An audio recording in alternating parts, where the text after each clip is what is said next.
Hello fellow YouTubers, I'm Cassandra Joy and welcome to Vlogmas Day 18.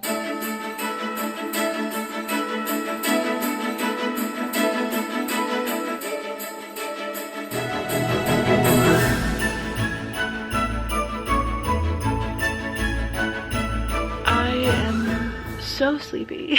I feel like that's just the constant message I'm sending you every time I start a vlog. I'm going to bed too late, that's the problem, but it just seems impossible right now for the month of December. I can sleep in January.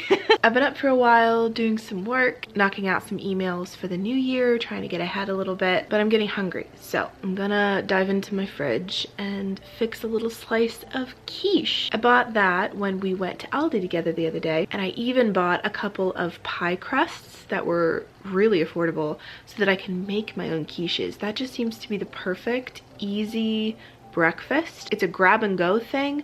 I'm still getting all the protein I'm supposed to have. Might even be able to hide a few vegetables in there if I really wanted to. And it's just low effort breakfast, which is perfect for mornings where I don't feel like I can human very well. Look, my tree! It's lit and it's decorated. It looks so pretty. I've got to clean up my mess from last night. I didn't do that. I got to put all the ornament boxes away, back into the Christmas bins, clean up the bubble wrap that's now strewn about my living room. Breakfast first, and then on my lunch break, I'll chat to you about what we have in store for today. Also, I showed these in the vlog yesterday when I was decorating for Christmas. I found these at an estate sale. This house was selling everything inside of it, and they had a little ornament section, and when I saw these, I thought they were so darling. I just saw the front and thought, how cute. Those would be great ornaments. What I didn't know is that when you turn them over, you can see inside of them like doll houses. I mean, look at this one. It's a little cafe with chairs and tables, a little Christmas tree. And you can see the folds in the fabric. There's a wreath on the side, curtains. Oh my gosh. And then this one is so cute. It has a little attic. It has a little attic with a trunk. Wonder what's in there. Bedroom with a vanity and a dresser and a window bench. Oh, that's the dream. That's the dream. And then downstairs, as soon as you come in, there's a Christmas tree with little gifts underneath. Someone's starting Christmas. These are so cute, and apparently they're a whole series. They're by Hallmark apparently. This one's 1997. This one's 1996. If anyone happens to have these and they don't want them anymore, I would love to expand this collection. I'll put my P.O. box in the description box. I'm not asking you to buy these for me. I don't want you to spend your money. If you happen to have extra and you don't want them anymore, I will happily adopt them into my home. I think this would be such a cute series to have. Maybe even on a little miniature tree, because how sweet. I can't get over that you can look on the inside. So fun.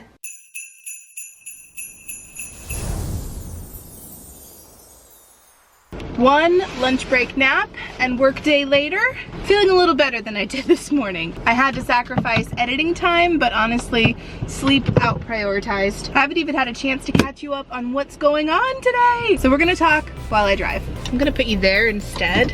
No, it's not the best angle, but it's all I got. I could not find my short tripod anywhere. I'm going tripodless, which feels very rogue and wrong.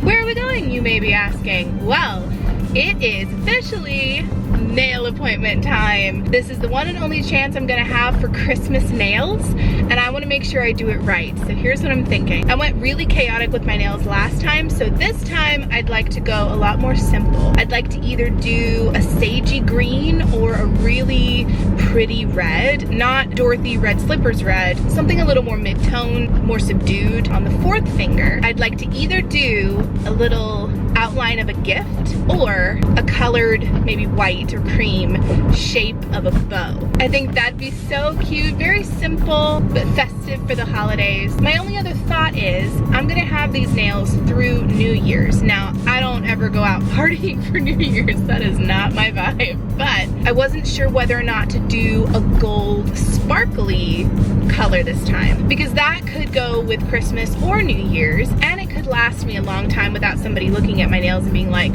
you still have Christmas nails. I don't know, I'm probably way overthinking this, per usual, but we will figure it out. Oh, but I have one more thing to show you when we get there. I've only got 2 minutes to spare, maybe not even that, but I wanted to show you really quick the gift I wrapped for Devin, my nail tech. I didn't even think to show you what's inside, but most of it you already saw when I was shopping at TJ Maxx. There's just a few bits and bobs in here that I think she'll enjoy, but I figured a lot of you would like to see the wrapping finished up. Okay, let's go get some nails done.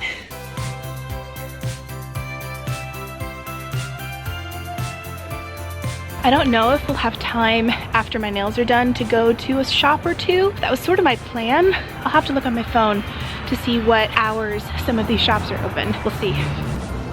Look at everything all lit up. And the Christmas tree.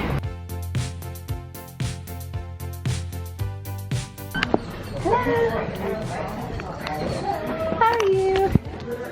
Good. I have something for you. Thank you. You're welcome. You want it? Thank you. So here are my nails before. These were Thanksgiving nails. Yes. And they need to retire. It's time. It's time to take them away. And then I happened to see this on my Pinterest board and I'm like, we can't do this, but aren't they cool? And then I'm like, wait, can we do this? So we might try.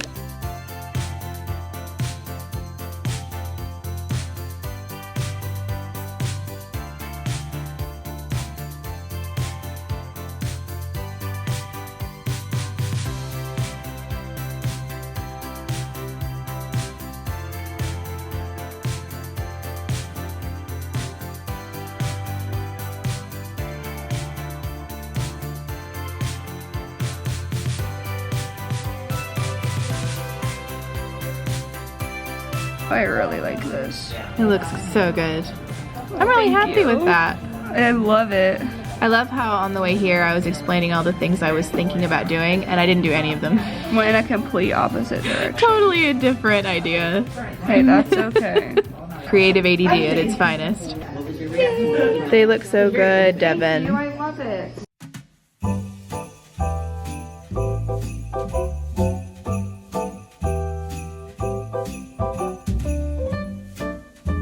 So I know I filmed a clip of me explaining that I was going to duck into the only store that was open at the time after my nail appointment was done, which was Heron's Market.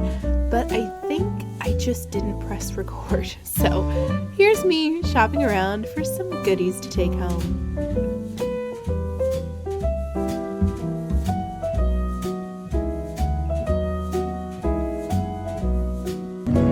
They have apple cider and they have eggnog.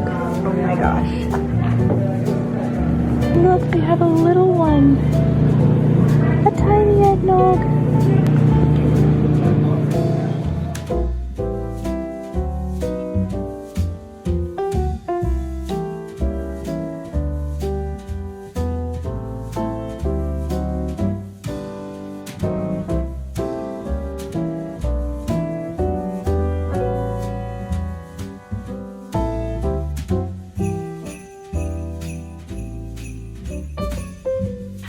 Home with a bag of snacky goodies. I thought it would be fun to go through a few of them and taste test them with you. I grabbed some gluten-free apple cider donuts. These look so yummy. Might be what I'm most excited about. Then I grabbed this little cookie that says joy, because obviously I had to. And then I grabbed these Sweet Lauren's cookies. I have never seen this at the grocery store. I always buy her edible cookie dough, but these are apparently chocolate breakfast biscuits. A delicious way to start your day. 19 grams of whole grain and 4 grams of protein with an excellent source of B vitamins. I may hold off on testing these until tomorrow when I can dip them in my coffee because it recommends it on the back. But I thought for now, I would taste test the cookie and the donuts. These feel really moist, which is not always common for gluten-free things.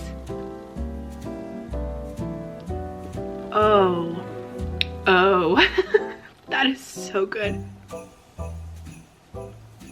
That tastes like a regular donut. I wouldn't know it was gluten-free if it hadn't told me. Lots of spices, lots of cinnamony sugar on top. That is so good. 10 out of 10. I grabbed this because it was a really simple set of ingredients. I love that it's covered in icing. That looks delicious. Ooh, the icing's perfect. The cookie isn't quite as soft as I was envisioning. It's a little harder. Maybe this had been sitting out a bit, or maybe that's what it's supposed to be. More like a biscuit than a cookie. I'd eat it if it was offered to me, but I probably wouldn't go out of my way to grab another one. Yum, those were so good. That was a delightful little snack to end the day with. Speaking of the end of the day, I tried to show you at the nail place, but I don't know how well it showed up. These look so pretty. I'm so in love with them. They're a lot more neutral than I tend to go, but I was just feeling a break from the chaotic nails. I wanted something really classic and elegant and more subtle than I've done in the past, but it's Christmas and New Year's. We had to add a little glitter. I really like it. My nail tech did an amazing job, as always. I gave her a present, by the way. She seemed to really like it. I hope so. I was telling her, I know scents and flavors are really personal, and we had never discussed what kind of scents she liked, so I just sort of took my best guess. So hopefully she likes them, but I did give her permission. If she doesn't like anything, it won't hurt my feelings. She's welcome to gift it to someone else. But I just feel like it's always nice to open something at Christmas. And this is the first time I've been financially able to give gifts to people like that who are in my life but not family or friends, you know? Well, I didn't do as much today as I was hoping. I had grand plans of going to a couple shops that I haven't been to in a long time. Definitely haven't taken you in a long time. But unfortunately, nails just took a little longer than I had planned for and everything closed. So maybe I'll see if I can finagle going another day. Now for question time. Here's a good one. What's the most annoying reason you've ever gotten a ticket? Okay, I have one. I don't think I've ever shared this story on YouTube. I'm not even sure I was on Instagram at that point, or at least not at the point where stories were a thing. This happened when I was 19 or 20. I had just come home from college and I was about to go out to babysit my little cousin at the time, who is now quite grown up in high school now. How is that possible? Anyway, I was on my way to babysit her. I was driving. I had some old detective radio shows playing on CD in my car. I vividly remember that. I was maybe 3 minutes from my house down a country road. And as I'm driving, my wheel suddenly did this without my bidding. So I kind of overcorrected and tried to fix, and then it did it again. And I quickly, all in the space of a few seconds, lost complete control of my car. And it was happening too fast for me to understand why. I wasn't speeding, I wasn't driving recklessly, there was no one else on the road. It was chilly fall weather, nothing hazardous was on the road. I don't remember any of this middle part. I figured it out afterward once I saw the trail my brakes made, burning rubber into the road. But first I went halfway into someone's driveway, went back out, went across the road, went into a field that was also kind of someone's front yard. I crashed into not just the mailbox, but the internet box and the nearby telephone pole. Crashing into the telephone pole is the only thing I remember hearing. I didn't see any of it. I think my eyes were firmly shut, or my brain just didn't process any of that because of adrenaline. But what I had managed to do was slam my passenger side into the telephone pole. The telephone pole, from the force of the crash, split in half. I'm not a big science person. I don't know a lot about velocity or gravity, but when you cut into a tree with an axe, it tends to collapse toward the injury, right? Toward the part of the tree that's been damaged. So for all intents and purposes, that telephone pole should have toppled onto me. For whatever reason, it tipped the opposite direction. I remember hearing an almighty crash, just a crunch of metal. I felt everything shake from the impact, and when I opened my eyes, I no longer had a windshield. I was gripping my steering wheel for dear life. I looked around and I could see broken pieces of glass kind of all around me, but none were really on me, which I remember thinking, that's weird. How am I not covered in glass? The window broke. And at this point, adrenaline was pumping. I didn't really have a chance to take stock of me, other than the fact that nothing felt broken. And all I had playing in my head were CSI episodes where the car burst into flame after an accident. So that was my immediate thought, was I need to get out of this car. It's gonna blow up. I don't know how much rationale was in that thought, but so I grabbed my phone. Oh my gosh, I have my phone. Hold on, I still have it. This is the phone I had at 19, 20 years old. It opens up like a little keyboard. So I would type like this when I was texting. This takes me back. But anyway, if that gives you a visual, this was my phone. I didn't grab my purse. I didn't grab anything except my phone. My first thought was get out of the car. My second thought was call dad. Here's the interesting thing.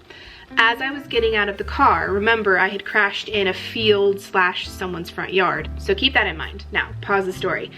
Something I didn't know was happening while I was crashing was that there was a deputy sheriff driving behind me, too far behind me to be in view, but close enough to where he heard the crash and then drove up onto it. He pulled over, seeing that I had crashed, saw me get out of the car and yelled, "Don't move! There's live wires everywhere." Remember how I told you I cut a telephone pole in half? Yeah, well, those wires all came loose and had landed all around me, but because I was in tall grass, I couldn't see any of it. They were all live, which meant that if I stepped on one, I'd be dead instantly. I don't remember how he did it, but he guided me verbally out of the field until I was standing on the driveway of this person's house. This poor person. Mom and Dad came, the car, Juniper, my first ever car, may she rest in pieces, got towed. And what we ended up finding out, the reason I lost control of my car suddenly and without seemingly any explanation, the front tire of my car blew. And when your front tires go, so do your steering and control. And you may be wondering, whoa, Cassie, that sounds like a lot of guardian angels were working overtime to make sure you stayed alive. That's so cool. God is amazing. By the way, what does this have to do with getting a ticket? Here's the nice cherry on top. After the cop that showed up took my statement, they decided that my inability to steer my car due to an external circumstance was still in fact my fault, and I got charged for the telephone pole I split in half. That was my ticket. I got a ticket for knocking down a telephone pole. Thankfully, insurance covered it. I didn't have to pay that out of pocket. Phew. But that is the story of the dumbest car ticket I ever received. Hope you enjoyed. And with that wild story of how amazing God's timing is and how all of those little details happened perfectly to make sure I stayed alive. Just so cool. Every time I tell the story, I'm just amazed by how cool God is. Anyway, I'm gonna leave the vlog here. Hope you enjoyed that story. I have a vlog staring me in the face that I still need to edit, so I'm gonna keep this outro short. Thank you so much for hanging out with me today. I hope you enjoyed, and I will see you tomorrow. Love you guys. Mwah. Bye.